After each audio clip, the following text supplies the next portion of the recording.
Hello friends, today I am just going to give you some important vocabulary that is quite essential for any exam. तो आज मैं आपको test 1 के बारे में आपको बता रहा हूँ, जिसमें मैंने देखेंगे आप कि बहुत सारे जो है पार्ट हैं वो डाले हुए हैं, जैसे इडियम्स एंड फ्रेजेस के 10 क्वेश्चन दिए हुए हैं, वन वर्ड सब्स्टिट्यूशंस के 10 दिए हुए हैं, और ये आपके कुछ 15 के आसपास वर्ड्स दिए हुए हैं जो सिनोनिम्स हैं। तो अब आपको एक एक करके टॉपिक वाइज बताएंगे और पीडीएफ में इसके ट्रिक लगा करके भी बताता रहूँगा मैं। तो चलिए हम पहला चलते हैं इडियम्स एंड फ्रेजेस में। All at sea. All at sea का मतलब होता है कन्फ्यूजन की स्थिति में होना, और इसके लिए आप देखेंगे, इसमें देखिए ज़रा इसका आंसर, मैं एडेन हो गया था, छुप गया था, तो इसलिए इसका आंसर है all at sea. All at sea कहते हैं बड़ी दुविधा में होना या मुसीबत में होना या किसी चीज़ के बारे में न समझना, तो इसका आंसर सी यानी puzzled is the correct answer. At one's wit's end, एक व्यक्ति की बुद्धि चकरा जाना, यानी इसमें भी वो सेम सिनोनिम्स हो जाएगा, यानी एक प्रकार से दुविधा में हो जाना, इसलिए इसका answer perplex is the correct answer, B होगा। तीसरा है आपका fight tooth and nail. Fight माने लड़ना, टूथ एंड नेल दांत और नेल्स यानी नाखूनों से लड़ना, अर्थात पूरी ताकत झोंक देना। पूरी ताकत झोंकने का मतलब with full might, so the answer will be A, यानी आपका आंसर हो जाएगा A, with full might. Fits and starts. Fits and start का मतलब होता है रेगुलर न होना, अर्थात इरेगुलर होना, आंसर हो जाएगा इसका C, irregular is the correct answer. अगला है आपका गिव इन। गिव इन का मतलब होता है किसी चीज़ में सरेंडर कर देना या झुक जाना, तो इसका आंसर होगा वो ईल्ड होगा, ईल्ड, यानी A is the correct answer. इसके बाद आइए number 6, give the game away. अपने गेम को छोड़ देना, अर्थात कोई भी रहस्य को खोल देना, अर्थात ओपन द सीक्रेट, यानी इसका आंसर है वो बी हो जाएगा। और अब आगे चलते हैं, बी हो गया। इसके बाद number 6, give the game away का आंसर क्या हुआ, ओपन द सीक्रेट, और इसका था ईल्ड, और इसका था इरेगुलरली, और विद फुल माइट, और at once and with and perplex, और एट ऑल सी पजल्ड। चलिए अब हम आगे चलते हैं, pros and cons. Pros and cons का मतलब होता है छोटे से छोटे और बड़ी बड़ी बातों को भी जानना, अर्थात पूरी तरह से सारे फैक्ट को कंसीडर करना, तो answer will be consider all facts, यानी C is the correct answer. Put up with. Put up with का मतलब होता है बर्दाश्त करना, किसी चीज़ को सहन करना, सो the answer will B endure. Endure का मतलब होता है बर्दाश्त करना, यानी आंसर हो जाएगा B. To stave off. Stave off का मतलब होता है किसी चीज़ को कुछ समय के लिए टाल देना, तो इसका आंसर है वो पोस्टपोन, यानी answer A will be the correct answer, A होगा। और टर्न अ डेफ ईयर, कान बहरा कर लेना, अर्थात किसी को अनसुना कर देना, तो answer will B disregard, so the answer will B D. D इसका सही आंसर होगा। आपको बता दें ये सभी जो इडियम्स एंड फ्रेजेस आप बहुत सारे याद कर सकते हैं, इनकी लिमिट नहीं है, पर यहाँ पर मैं आपको यही सलाह दूंगा कि उसका जो आंसर है उसी पर टारगेट रखें। मैं आपको सारे आंसर बता सकता हूँ, लेकिन इतने इनको जानना नहीं चाहिए, सीधे सीधे वही आंसर की तरफ जाना चाहिए जो इसका आंसर है, वरना एग्जाम में क्या होगा कि आपको चारों आंसर आते हुए दिखाई देंगे और फिर आप आप सोच नहीं सकेंगे कि आपका किसका कौन सा आंसर होना चाहिए। तो इसलिए सलाह दूंगा कि आप उसका जो आंसर है वही याद रखें, अपने माइंड में रखें। अब जैसे लास्ट वाला है टर्न अ डेफ ईयर। अब टर्न अ डेफ ईयर का मतलब होता है कान बहरा कर लेना, तो सीधा सीधा मीनिंग डेफ मैन, बहरा आदमी, ये तो हो नहीं सकता। अनहर्ड यानी ना सुनना, तो ये भी आंसर नहीं हो सकता। लाउडली, जोर जोर से बोलना, ये भी नहीं हो सकता। जब इसका हमेशा ध्यान रखना, इडियम्स एंड फ्रेजेस का जो मीनिंग होता है वो सीधे से थोड़ा हट करके होता है। जैसे टर्न अ डेफ ईयर का मतलब हो गया किसी चीज़ को अनसुना कर देना, अर्थात उसको सुनकर के भी और ऐसे मानना जैसे उसने सुना ही नहीं है। तो आपने इस तरह से 1 से 10 इडियम्स एंड फ्रेज देखे। अब हम चलते हैं वन वर्ड सब्स्टिट्यूशंस की तरफ। वन वर्ड सब्स्टिट्यूशन की तरफ चलते हैं। देखिए, इसमें पहला है a game in neither party wins. एक ऐसा गेम जिसमें दोनों में से कोई भी पार्टी नहीं जीतती, अर्थात वो ड्रॉ हो जाता है, इसलिए इसका आंसर सी यानी drawn is the correct answer. A speech without preparation यानी एक ऐसी स्पीच जो बिना तैयारी के बोली जाए। ध्यान दीजिए, स्पीचलेस निगोशिएबल ये तो हो ही नहीं सकते। मेडन स्पीच वो होता है जो पहली बार बोला जाता है, और लेकिन बिना तैयारी के जब वो बोला जाता है तो हम उसे कहते हैं एक्सटेम्पोर, इसलिए इसका answer extempore is the correct answer. Government by official यानी ऑफिशियल्स के द्वारा चलाई जाने वाली सरकार को हम कहते हैं नौकरशाही, और नौकरशाही यानी ब्यूरोक्रेसी, ब्यूरो से बनता है, ब्यूरो माने नौकर और क्रेसी यानी तंत्र, तो इसका आंसर हो जाएगा थर्ड वाला ब्यूरोक्रेसी। गवर्नमेंट बाय वन एक व्यक्ति के द्वारा चलाई जाने वाली गवर्नमेंट को हम कहते हैं मोनार्की, क्योंकि मोनार्की माने होता है वो राजा का शासन होता है मोनार्की, और ब्यूरोक्रेसी होता है ये होता है नौकरों का शासन, और ऑटोक्रेसी होती है वो होती है तानाशाही, और डिक्टेटरशिप कहते हैं वो भी तानाशाही। अब यहाँ ध्यान रखना, अगर हम मोनार्की बोलते हैं तो राजा का शासन हो जाएगा, मोनार्क का शासन। ब्यूरोक्रेसी बोलते हैं तो नौकरों का शासन हो जाएगा, और एक ऐसा व्यक्ति जो निरंकुश शासक के रूप में है उसे हम कहेंगे ऑटोक्रेट यानी ऑटोक्रेसी, एक ही व्यक्ति का शासन, और डिक्टेटरशिप कहते हैं तानाशाही। तो आंसर विल बी ऑटोक्रेसी यानी B is the correct answer. अब आएंगे हम नैरो एंड प्रीजुडाइज व्यूज। एक व्यक्ति के विचार थोड़े से नैरो हैं, छोटे हैं, संकीर्ण हैं, और प्रीजुडाइज व्यू है अर्थात यानी बिना विचारे बिना सोचे चलते हैं, और एक होते हैं वो कहते हैं धर्मांध, कट्टर होते हैं। तो ध्यान दीजिए, यहाँ पर जो बिगॉट होते हैं, बाइगॉट कहते हैं बिगॉट, उसे कहते हैं हम कट्टर धर्मांध, और फेनाटिक होते हैं वो उन्माद, कट्टरता होती है, उसमें धर्म का सेंस नहीं होता। तो नैरो एंड प्रीजुडाइज व्यू जो होते हैं उन्हें हम कहते हैं, एक व्यक्ति फेनाटिक होता है धर्मांध कट्टर टाइप में, उसे कहते हैं हम, तो आंसर हो जाएगा fanatic. Person living in the same age, एक व्यक्ति जो एक ही समय में दो व्यक्ति पैदा हुए हों जिन्हें हम कहते हैं समकालीन, और इसका आंसर हो जाएगा सी यानी contemporary. Science of vegetable life, vegetable यानी सब्जियों का जो जीवन होता है, अर्थात जो हरियाली या घास वगैरह इनका अगर जो विज्ञान होता है उसे सब जानते हैं, आपने भी पढ़ा होगा।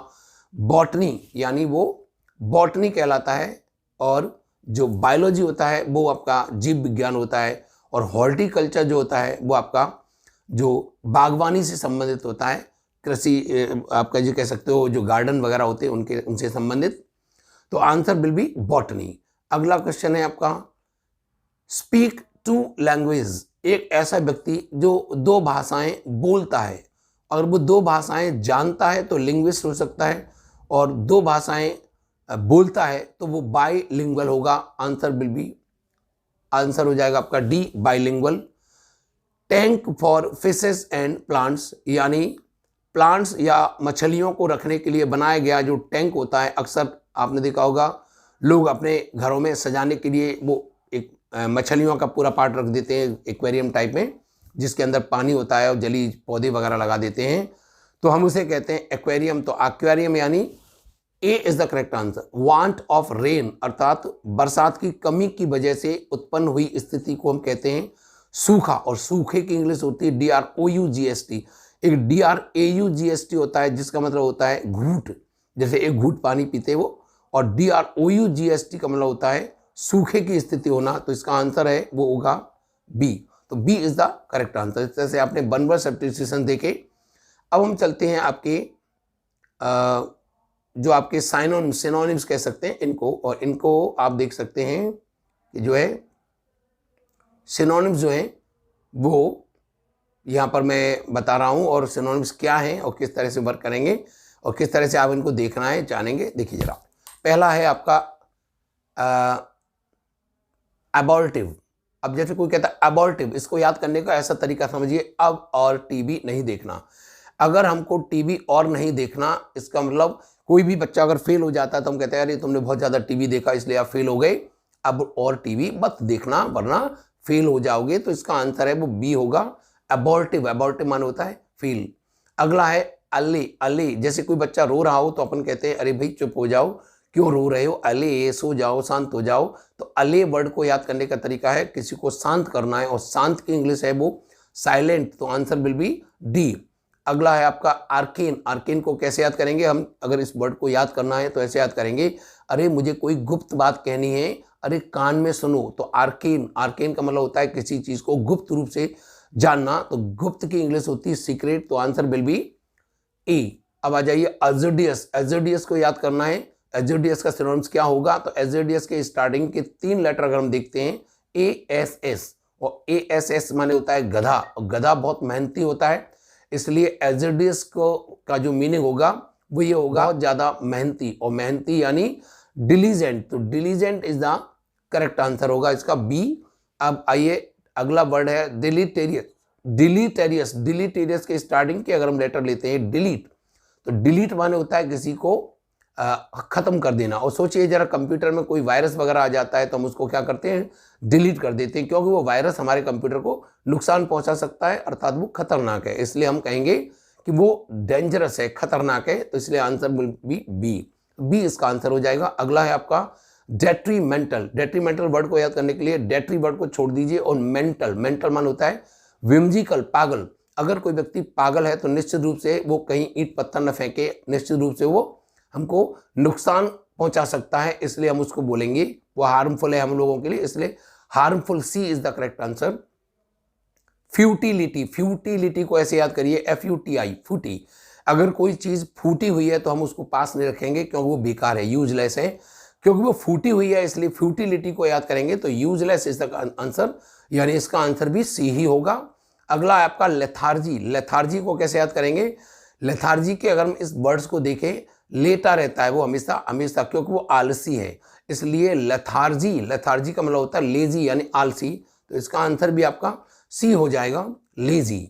अब आ जाइए ल्यूनेटिक। ल्यूनेटिक को याद करना है तो लूना, लूना पहले गाड़ी चलती थी, इसमें टिक मार करके लोग पागल हो जाते थे, सोचते थे अरे भाई ये तो बहुत ज़्यादा खतरनाक है, बार बार हमको टिक मारते हैं तब भी वो स्टार्ट नहीं हो रही, इसलिए ल्यूनेटिक। तो लूना में टिक मार करके हम लोग उस जमाने में पागल हो जाया करते थे। तो आंसर विल बी मेंटल, यानी आंसर होगा ए। मोरबिड, मोरबिड कैसे याद करना है, मोर माने और अधिक, बिड माने बीड़ी। अगर कोई व्यक्ति बीड़ी ज़्यादा पीता है तो उसको कैंसर होने का खतरा होता है, इसलिए मोरबिड यानी कोई चीज़ है वो बहुत ज़्यादा खतरनाक है, अर्थात उस चीज़ को हमें बिल्कुल भी यूज नहीं करना चाहिए, वो हार्मफुल है, अर्थात नुकसानदेह है। तो आंसर विल बी डी। तो D is the correct answer for this word. Now move. अब चलते हैं हम, अगला वर्ड है आपका प्लेसिड। प्लेसिड वर्ड को कैसे याद करेंगे, प्लेसिड, सिड के CID वर्ड, CID के आते ही बच्चा हो या कोई भी हो या बड़ा व्यक्ति हो, CID का जब छापा पड़ता है या CID आ जाती है तो हम लोग बिल्कुल शांत हो जाते हैं, चुप हो जाते हैं कि पता नहीं क्या हो सकता है। तो इसलिए इसका आंसर होगा वो बी आंसर होगा, साइलेंट। अगला है रेवनस। रेवनस का मतलब होता है रावण जैसा, रावण जैसा, अर्थात रावण तो बहुत ज़्यादा लालची था और वो निश्चित रूप से लालच देता था, और लालच देकर के वो सीता मैया को हरण कर ले गया था, इसलिए उसको हम कहेंगे रेवनस का मतलब लालची यानी greedy. Greedy is the correct answer. इसका आंसर हो जाएगा डी, ग्रीडी, लालची, रेवनस लालची। अब आ जाइए सेलिब्रियस। सेलिब्रियस का मतलब होता है सलमान खान जैसा पावरफुल, यानी बहुत ज़्यादा शक्तिशाली। तो इसका सेलिब्रियस का आंसर हो जाएगा वो पावरफुल, यानी आंसर हो जाएगा ए। अगला है आपका सेवराय। सेवराय माने होता है, जैसे अगर हम इसको रामायण की कहानी पर जाएं और ये कहेंगे अरे भाई सबरी ने तो बहुत अच्छे मीठे फल खिलाए थे भगवान राम को, और सेवराय, सेवराय यानी सबरी, सबरी एक बहुत मीठी फूलों को, उनको फलों को लेकर के आई और उसने रामचंद्र जी को अपने जूठे बेर भी खिलाए और राम जी ने बड़े स्वादिष्ट तरीके से उसको खाया था। तो सेवराय यानी बहुत ज़्यादा स्वादिष्ट। तो आंसर इसका हो जाएगा वो टेस्टी हो जाएगा, स्वादिष्ट। इस तरह से आपने 14 देखे और ये 15वां नंबर भी आपका देख लीजिए, जिसमें है आपका सोलेस। अगर कोई व्यक्ति सो जाता है तो कहते हैं अरे भाई आप ऐसा करो, आराम कर लो, क्योंकि निश्चित रूप से आप थके हुए हो, सो लो। तो सोलेस, सोलेस माने आराम करना, तो इसका आंसर हो जाएगा वो सी, डी यानी rest is the correct answer. तो इस तरह से आपने आज देखा ये सेट नंबर 1 कंप्लीट हुआ है। अब हम चलते हैं अगले सेट की तरफ, टेस्ट नंबर 2।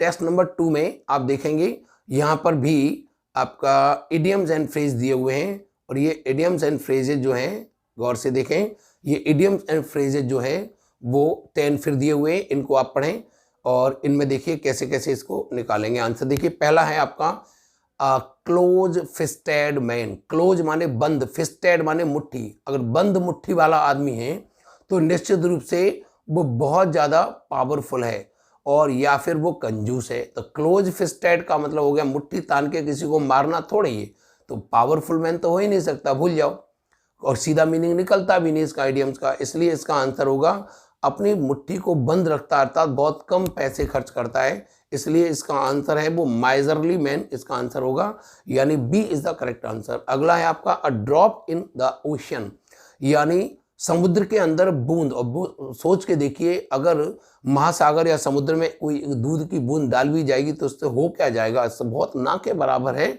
इसलिए इसका आंसर जो होगा वो वेरी लिटिल, यानी A is the correct answer होगा। अगला है आपका अ फेयर वेदर फ्रेंड, एक बहुत ज़्यादा ऐसा मित्र जो आपका जो है मौसम अगर अच्छा है तो वो आपका साथ देता है और मौसम अगर बुरा हो जाता है तो वो छोड़ के चला जाता है, यानी वो बहुत ज़्यादा स्वार्थी टाइप का मित्र है, फेयर वेदर फ्रेंड। तो इसका आंसर हो जाएगा वो सी हो जाएगा, यानी फेयर वेदर फ्रेंड यानी सेल्फिश फ्रेंड। अगला है आपका a hard pill to swallow. Pill माने होता है गोली, एक कठोर गोली, यानी जो गोली होती है उसको स्वेलो निगलना। हम अगर कहते हैं अरे ये तो बहुत बड़ी गोली है, इसको तो निकलना बहुत मुश्किल लग रहा है, ऐसा लग रहा है कि ये काम तो बहुत मुश्किल लग रहा है, अर्थात विश्वास नहीं हो रहा है कि मैं इसको कैसे मतलब जो है खाऊं, तो a hard pill to swallow यानी इसका आंसर होगा इनक्रेडिबल, यानी विश्वास नहीं हो रहा, इसलिए आंसर होगा D. All and sundry, all and sundry का मतलब होता है बिना किसी भेदभाव के, यानी किसी को भी एक दूसरे नजरिए से नहीं देखता, अर्थात व्यक्ति को इक्वली देखता है, समान रूप से देखता है, यानी वो उसमें कोई डिफरेंस नहीं करता। तो विदाउट डिफरेंस यानी is the correct answer A. Alpha and omega, alpha and omega का मतलब होता है सारी चीजें, चाहे वो कमजोर स्थिति हो या स्ट्रांग स्थिति हो, यानी ए से लेकर जेड तक सारी कंडीशंस, इसका मतलब इसका आंसर हो जाएगा टोटल। अब आएंगे हम एप्पल ऑफ डिस्कॉर्ड। एप्पल यानी एप्पल, सेव ऑफ डिस्कॉर्ड कहते हैं झगड़े, झगड़े का सेव। झगड़े का सेव का मतलब होता है कोई ऐसी चीज जिसपे हमारा आप एक दूसरे से सहमत नहीं हो, अर्थात एक ऐसा पॉइंट जो बहुत ज्यादा झगड़े का कारण बन जाता है, इसलिए एप्पल ऑफ डिस्कॉर्ड यानी कॉज ऑफ डिस्प्यूट, यानी A is the correct answer. At daggers drawn, dagger कहते हैं खंजर, ड्रोन खिंच जाए, अगर खंजर खिंच जाए तो अर्थात आपस में दुश्मनी ऐसी है कि एक दूसरे को देखते ही हम मारने के लिए दौड़ पड़े, इसलिए एट डैगर्स डॉन यानी एक्टिव एनिमिटी, यानी एक ऐसी दुश्मनी जो हम एक्टिव रहती है, वो कभी हमेशा कभी बंद नहीं होती, एक दूसरे को जान के मतलब प्यासे हो जाते हैं, तो active enmity is the correct answer. Bolt from the blue, bolt from the blue एक ऐसी चीज जो अनएक्सपेक्टेड है, जिसके बारे में और आपने आशा नहीं की हो, उस चीज को हम बोलते हैं बोल्ट फ्रॉम द ब्लू यानी अनएक्सपेक्टेड, इसका आंसर होगा सी। बोन ऑफ कंटेंशन, बोन यानी हड्डी, कंटेंशन झगड़ा, झगड़े की हड्डी, झगड़े की हड्डी का मतलब ये भी डिस्प्यूट, झगड़े का काम, यानी इसको भी ये एप्पल ऑफ डिस्कॉर्ड का सिनोनिम्स भी हो सकता है, बोन ऑफ कंटेंशन यानी मैटर ऑफ डिस्प्यूट, तो आंसर विल बी बी। तो इस तरह से आपने इडियम्स एंड फ्रेज 10 मोर देखे आपने। Now move to one word substitution की तरफ चलते हैं हम। चलिए वन वर्ड सब्स्टिट्यूशंस में आप देखेंगे ये 10 दिए हुए हैं, जिनको फिर दोबारा से देखिए। पहला नंबर है आपका डॉक्टर ऑफ चिल्ड्रन, एक ऐसा डॉक्टर जो बच्चों की इलाज करता है उसे हम कहते हैं पेडिट्रिशियन, यानी इसका आंसर हो जाएगा सी, यानी पेडिट्रिशियन होता है जो बाल रोग विशेषज्ञ कहते हैं उसको। बिल्डिंग वेयर ऑडियंस सिट, ऐसी बिल्डिंग जहां पर ऑडियंस यानी श्रोतागण बैठते हैं, वहां पर उसको कहते हैं हम ऑडिटोरियम, सुनने वाले लोग बैठते हैं, तो आंसर विल बी डी। अगला है कॉल अपॉन गॉड और एनी अदर पावर, यानी भगवान को या किसी अन्य शक्तियों को अपनी मदद के लिए बुलाते हैं, तो इसको हम कहते हैं इन्वोकेशन। और इवोक होता है वो बुरी आत्माओं को बुलाना, प्रोवोक होता है किसी को भड़काना। लेकिन आपको मैं बार बार कह रहा हूं कि आप केवल टारगेट पर कभी भी ध्यान रखना। बहुत से टीचर्स आपको चारों बताते हैं, मैं भी बता सकता हूं, ये कोई बड़ी बात नहीं, कोई ऐसा तो नहीं कि भाई हम जानते नहीं है। लेकिन प्रश्न ये उठता है कि अगर हम आपको चारों याद दिलाएंगे तो निश्चित रूप से चारों याद होने पर आप वहां पर चारों क्वेश्चन को याद करेंगे। आपने देखा था केबीसी में क्या होता था कि 4 ऑप्शन दिए होते थे, तो एक बंदा जब उसको आंसर देता तो ये कहता था कि इस पे मुझे ज़्यादा भरोसा हो रहा है। तो आपको भी यही करना है। हजारों की संख्या में इडियम्स एंड फ्रेजेस याद कर भी लोगे तो उसमें वहां पर क्या होगा कि आप भूल जाएंगे, एक दूसरे में मिक्स हो जाएंगे। इसलिए आपको सलाह दी जाती है कि आप केवल उनको करा करिए जो इसका आंसर है। तो इसके लिए इसके आंसर पे चलेंगे हम, यानी आंसर हो जाएगा कॉल अपॉन गॉड और एनी अदर पावर, किसी अन्य शक्ति या भगवान को अपने मदद के लिए बुलाना। इसको हम कहेंगे इन्वोकेशन। इन्वोकेशन का मतलब होता है आवाहन करना। जैसे यज्ञ वगैरह करते हैं तो ओम ह्यूम चामुंडाय नमः ऐसे बुलाते हैं भगवान को, इस तरह से। अगला है इंडिफरेंस टू प्लेजर और पेन। सुख या दुख के कोई फर्क नहीं पड़ता, सुख आ जाए तो भी कोई फर्क नहीं, दुख आ जाए तो भी फर्क नहीं, ऐसा व्यक्ति मूर्तिवत होता है यानी स्टॉइक होता है। तो इसका आंसर है वो स्टॉइक हो जाएगा, यानी आंसर हो जाएगा इसका स्टॉइक, ये वाला। अगला है आपका लास्टिंग फॉर अ मोमेंट। कोई ऐसी चीज है जो कुछ क्षणों के लिए चलती है तो हम उसको बोलते हैं मोमेंट्री। हालांकि इसका आंसर है वो ट्रांजिटरी भी होता है, लेकिन कई बार ऑप्शन मोमेंट्री आ जाता है, कभी कभी ट्रांजिटरी। तो इसका आंसर है वो मोमेंट्री होगा। Momentary is the correct answer, यानी बी होगा। अगला है नो लॉन्गर इन यूज। किसी चीज को अधिक समय तक हम प्रयोग नहीं कर सकते, नो लॉन्गर इन यूज, यानी वो ऑब्सोलेट होता है। ऑब्सोलेट कहते हैं इसका ज्यादा यूजेस नहीं होना, तो आंसर विल बी डी। अगला है आपका पर्सन हु अपोजेस बार। एक ऐसा व्यक्ति जो युद्ध को विरोध करता है, और युद्ध को विरोध करने वाले व्यक्ति को हम कहते हैं शांति में यकीन करने वाला, पैसिफिस्ट, यानी A is the correct answer. अगला है आपका टू कट इनटू 2 पीसेस। एक चीज को हम 2 भागों में अगर काट रहे हों तो हम उसको कहते हैं सीवर। सीवर का मतलब होता है किसी चीज को काटना, आंसर हो जाएगा डी। अगला है आपका टफ टिश्यूज इन जॉइंट्स। जो हमारे जॉइंट्स होते हैं उनको जोड़ने के लिए जो टिश्यूज लगाए जाते हैं उनको हम कहते हैं लीगामेंट। लीगामेंट से हमारे शरीर के अंग जो है वो जुड़े रहते हैं। अनएबल टू पे डेट। एक व्यक्ति जो कर्ज दे पाने में असमर्थ हो, अर्थात कर्ज नहीं दे पा रहा है, दिवालिया हो गया है, उसको एक तो कहते हैं हम बैंकक्रप्ट। अब बैंकक्रप्ट ऑप्शन नहीं है, दूसरा ऑप्शन होता है वो इंसॉल्वेंट। इंसॉल्वेंट यानी दिवालिया, तो इसका आंसर होगा वो ए होगा, इंसॉल्वेंट यानी दिवालिया। चलिए अब आगे चलते हैं, आपको बताते हैं सिनोनिम्स की तरफ चलते हैं। चलिए सिनोनिम्स यानी ये 15 वर्ड्स आपके सामने हैं। चलिए देखते हैं नंबर वन चलते हैं, ये थोड़ा सा आगे बढ़ गया, चलो मैं इधर दिखाता हूँ। ये चलिए थोड़ा सा घुमा लें, ये यस। चलिए पहला वर्ड है आपका, वो है, पहला वर्ड है